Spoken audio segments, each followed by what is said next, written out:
The house was quieter than I remembered. No radio humming from the kitchen, no creak of my father's boots across the floor. Only the slow, deliberate ticking of the wall clock, loud enough to make the silence feel heavy. I paused in the doorway, waiting for someone, anyone, to acknowledge me. No one did. Charles Carter, my father, stood near the fireplace, staring at something I couldn't see. Margaret, my mother, sat stiffly on the edge of the sofa, her hands knotted tight around the hem of her blouse. Neither looked up when I cleared my throat. Finally, my father moved. He walked over without urgency and pressed a sealed envelope into my hand. His voice, when it came, was soft, almost rehearsed. "Sometimes," he said, "the clean break is the only kindness left." I blinked, struggling to process his words. Before I could speak, he stepped back, his eyes never quite meeting mine. My suitcase was already packed, leaning against the doorframe like a silent verdict. When I picked it up, something hard shifted inside. I unzipped a side pocket and pulled out a small wooden bird, carved and sanded smooth by my grandfather's hands when I was 7. I turned it over in my palm, my chest tightening. They had packed it for me, or someone had. Someone who remembered. Movement caught my eye. Mrs. Dalton, our housekeeper for nearly 2 decades, was standing half-shrouded in the hallway shadows. Her hands gripped the fabric of her apron, her mouth a thin, trembling line. When our eyes met, she looked away sharply, as if the sight of me was more than she could bear. I turned back toward my parents. No words came. There were no goodbyes, no warnings, no second chances. Only the slow, final sound of the front door swinging shut behind me. I thought I'd hear anger. Instead, I heard silence, the kind that meant I no longer existed. Behind me, the house stood quiet, as if it had never known me at all. At first, I thought maybe, they just needed time. For a few days, I checked my phone, half expecting a text from my mother, a call from my father, something from Ethan. But the silence grew thicker with each hour, and then the erasure began. My name disappeared from the Carter Family Farm website, where it had once proudly sat under Next Generation leadership. Photos from family events started vanishing online, as if I'd been cropped out not with scissors, but with careful surgical precision. A week later, standing in line at the local grocery store, I overheard Mrs. Pennington whisper to another neighbor, "You know, they say Emily had troubles. It's such a shame." She shook her head with a cluck of pity, her voice low but slicing all the same. I didn't confront her. I just paid for my apples and left, the walls of the town closing in tighter, around me. One night, my phone lit up. A message from Ethan. Just 6 words. "It wasn't your fault. Stay safe." No name, no explanation, no way to reply. Then he was gone too. His number disconnected by the morning. The stories spread faster than I could keep up. Whispers of irresponsibility, instability, wild accusations I didn't even recognize as my own life. It was a small town. Stories stuck easily. One evening, an envelope slipped through my mailbox. No return address. Inside was a letter, handwritten in a shaky but familiar script. "If you ever need anything, you have more people on your side than you know. Mrs. Howell." My old art teacher. Someone remembered. Someone still believed in the version of me they hadn't rewritten. I sat at the kitchen table, the letter trembling in my hand. Somewhere between grief and anger, a realization began to harden. They hadn't just disowned me. They had replaced me. The first crack in their perfect story came by accident. I was at the bank on a rain-heavy Thursday afternoon, opening a small business account under my own name. No more ties to Carter anything. Tommy Hart, a bank clerk who had tutored me in high school algebra, called my number. He smiled. That awkward, too-quick smile people wear when they don't know whether to congratulate or pity you. As he pulled up my information, he hesitated. Then, too casually, he said, "Funny, isn't it? Seeing your cousin Michael listed as the Carter Farm's sole trustee now." I froze. "Trustee?" I repeated, careful to keep my voice neutral. Tommy paled. Oh, sorry. I assumed you knew. It's public record now. Since the restructuring, his words tumbled over themselves like loose stones. I smiled tightly, signed where he indicated, and walked out into the cold drizzle, the documents in my hand already forgotten. Michael. Not my brother. Not me. Michael. 2 days later, I caught sight of him in town, swaggering into the country club, his cufflinks catching the light. He was wearing a new Rolex, laughing louder than anyone around him. It wasn't just inheritance. It was power. Power he already believed was safely his. That night, digging through an old box of paperwork I had salvaged from the farmhouse years ago, I found something strange, a missing page, a gap where an addendum to the Carter family trust should have been, the very document my grandfather had once proudly shown me, where both Ethan and I had been named.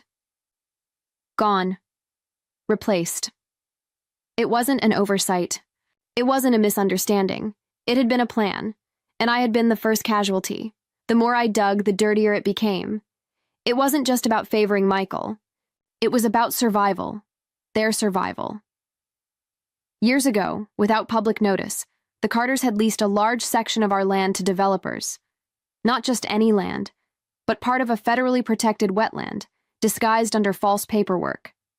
It should have been a scandal big enough to wipe the Carter name off the map, only it hadn't, because someone young, eager, and reckless, had found a way to bury it. Michael. He had connections through college friends, lawyers willing to look the other way, investors desperate enough not to ask questions. He had saved them. But there was a cost. The Carter name couldn't afford scrutiny. It needed clean hands. A clean legacy, and I had never been good at keeping secrets. When I was 16, I had stumbled across a map in my grandfather's study, bright red lines slashed across parcels that were supposed to remain untouched. I had asked, too, many questions. I had made too many notes, and in their eyes, I had become a risk they couldn't control. Somewhere along the way, I stopped being their daughter. I became their liability. That's why it had been so silent. That's why they had erased me, not in anger, but in cold, practiced necessity. I wasn't the problem they had to solve. I was the witness they needed to erase, and they thought they had succeeded. I left town without fanfare, taking the wooden bird and what little dignity I had left. The next few years blurred into long shifts and longer nights, waiting tables, filing papers, studying by borrowed lamplight. Every scholarship felt like a lifeline. Every small victory felt stolen from a future they tried to bury me in. Sometimes I wondered if they ever thought of me. If Ethan still kept my birthday circled on his calendar. If my mother ever opened a drawer and found something of mine she forgot to throw away. But I didn't let the wondering stay long. There was too much work to do. I enrolled in an agricultural science program, drawn to the idea of growing something real, something honest.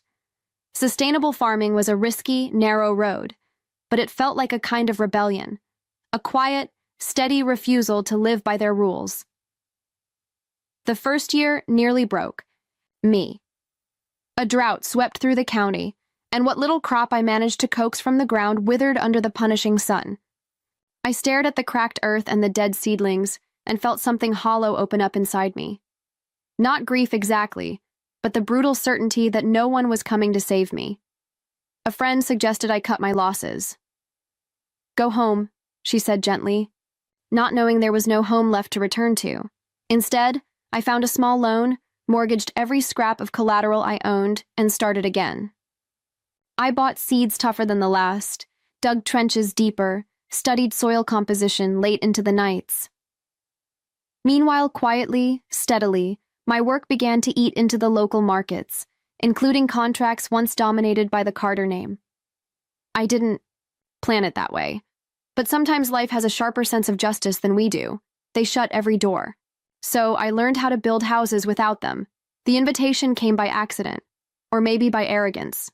A glossy card slipped into my mailbox, addressed to Friends of the Carter Legacy, a gala fundraiser held in the newly renovated town hall, designed to save the family farm from unforeseen financial hardship. I stared at the gold script, the list of sponsors, the desperate optimism bleeding through every word. For a long moment, I considered throwing it away. But something in me, not anger, not revenge, just a quiet, bone-deep curiosity, urged me to see for myself. The night of the gala, the town hall gleamed under strings of fairy lights. Guests in polished shoes and bright dresses milled about, sipping wine, trading stories, pretending not to notice the undercurrent of desperation clinging to the Carter family like smoke. I moved through the crowd unnoticed, just another shadow in a room full of polite illusions. On one wall, they had arranged a photo montage, proud moments from generations past. I found myself staring at a picture I hadn't seen in years, me at 12 years old, clutching a blue ribbon for a science fair project on sustainable soil management. I remembered the day that photo was taken. I remembered my father's dismissive shrug, my mother's quick glance away, Michael's laugh behind my back. Now it hung here like a trophy they had claimed without ever having wanted it. During the speeches, a former councilman raised his glass and asked, with thinly veiled sharpness, "Isn't it true the Carters faced some misunderstandings about their land use a few years back?" The smile on Charles Carter's face tightened. Margaret's fingers dug into the linen of the tablecloth. Michael's glass tipped slightly in his hand before he caught it. The cracks, once invisible, were beginning to show. Their smiles stretched wide for the cameras, but the foundations beneath them were crumbling. I circled the room carefully, staying to the edges where the light was soft and the faces less familiar. It was a strange feeling, walking among people who once knew me, who had sat beside me at church picnics and school recitals, and now passed without a second glance. I was a ghost haunting my own history, unseen and unacknowledged. Near the dessert table, I almost collided with Charles. For one breathless second, I thought he would recognize me, that some instinct stronger than sight would pull his gaze to mine. But the band struck up a louder tune, and he turned away, distracted by a handshake from the mayor. I exhaled slowly and moved toward the rear of the hall, where Ethan stood speaking with a small cluster of investors. His suit hung looser on him than it once had, his hairline pulled back farther from his forehead, his smile tight and forced. I recognized the exhaustion in his eyes before he even spoke. When I approached the table, one of the investors, a sharp-eyed man with a worn leather portfolio, gave me a curious glance. "And who might you be?" he asked. Before I could reply, Ethan answered for me, voice strained but polite. "She's with Verdant Innovations," he said. "One of the partners." The investor raised an eyebrow, interest flickering across his face. "Impressive," he said, offering his hand. "You folks are making big moves in sustainable markets. We were just discussing a potential contract with your team." Ethan avoided my gaze as he spoke, as if some part of him already knew who he was introducing, and couldn't bear to face it. I stood among them like a ghost, the memory they had buried, now breathing again. The auctioneer tapped the microphone, calling for attention. Charles took the stage with practiced ease, the Carter name heavy, in his mouth as he spoke about legacy, stewardship, and a future built on partnership with leaders in sustainable innovation. I listened, not out of anger, but with a strange, detached curiosity, as if I were hearing the final notes of a song I'd outgrown. When he mentioned Verdant Innovations, tying their farm's bold new chapter to the credibility of our growing brand, something in the room shifted. A few heads turned toward me, the quiet woman in the back, the one Ethan had just introduced. I waited until the polite applause died down. Then, with steady steps, I crossed the floor and raised my hand. Politely, the moderator, perhaps sensing a major donor among them, nodded in encouragement. "Yes, ma'am?" My voice, when it came, was clear and calm. "I just wanted to clarify," I said. "Verdant Innovations has no formal contract with the Carter family at this time. In fact, due to pending compliance reviews related to prior land management practices, we are not currently accepting partnership proposals from their operations." Silence fell across the hall, sharp and immediate. I could see the words land like stones, see the confusion flicker into understanding across the faces of the investors. Charles's hand gripped the edge of the podium. For a flicker of a second, something broke through his polished facade. Not fury, but something worse. Shame. He said nothing. Neither did I. There was no need. The truth didn't need to shout. It only needed to stand still long enough to be seen. I didn't stay for the aftermath. I slipped away as the murmurs began to rise, as the polite smiles fractured and the polite distance grew. Outside, the night air was crisp and clean, the stars sharp against the velvet sky.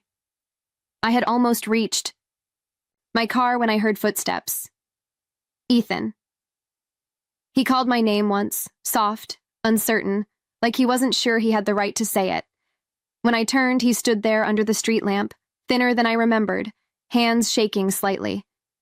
"I tried," he said, voice cracking. "I tried to stop them."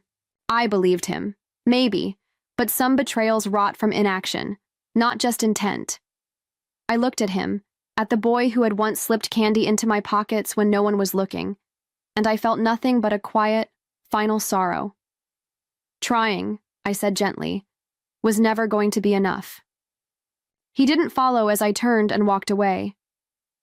Before I left, I paused at the donation table inside the hall and slipped something under the glass box. My old library card, the one my grandfather had signed for me so long ago. Later that year, an anonymous donation rebuilt the children's wing of the town library, the only place that had ever truly made space for me. They erased me from their story, but they could never erase the one I would write for myself.